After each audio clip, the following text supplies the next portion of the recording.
We are in the home stretch. We're up to Maror, Korech, and then Shulchan Orech. So Maror, the sandwich with the maror and the matzah, and then eating.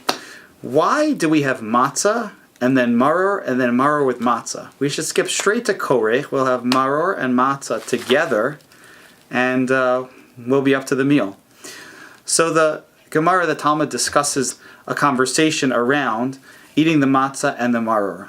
In the times of the temple, when we still had a Korban Pesach, when we still had a sacrifice for Pesach, the Paschal offering, they would use the Paschal offering, the Korban Pesach, the matzah, and the maror, take them together and eat it all as one. As the Torah says, Al matzot u'marorim yochluhu, you should eat the Korban Pesach along with the matzah and with the maror.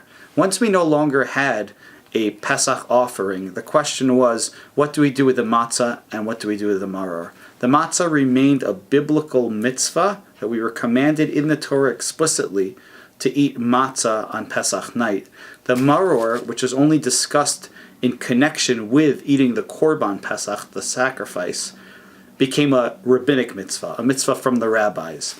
If we would eat the matzah with the maror, the biblical mitzvah, the matzah, would be somewhat affected by the taste of the rabbinic mitzvah, the maror. So they decided we need to eat the matzah on its own. Then, once we've eaten the matzah, we now have the rabbinic mitzvah of the maror. If we eat the matzah with the maror, we don't have to eat any matzah anymore. We already finished our biblical mitzvah. That optional piece of eating the matzah would taint the taste of the maror. So the maror has to be eaten on its own. And then once we've eaten the maror on its own, we've eaten the matzah on its own, we can now fulfill the idea of eating them together. That's the way we came to having the matzah first, then the maror, and then the korech. But there's also a beautiful idea here. The maror, which represents the bitterness, and the matzah, which represents the freedom, are wrapped together. And how relevant that is for us and our lives in general. It's not always so simple.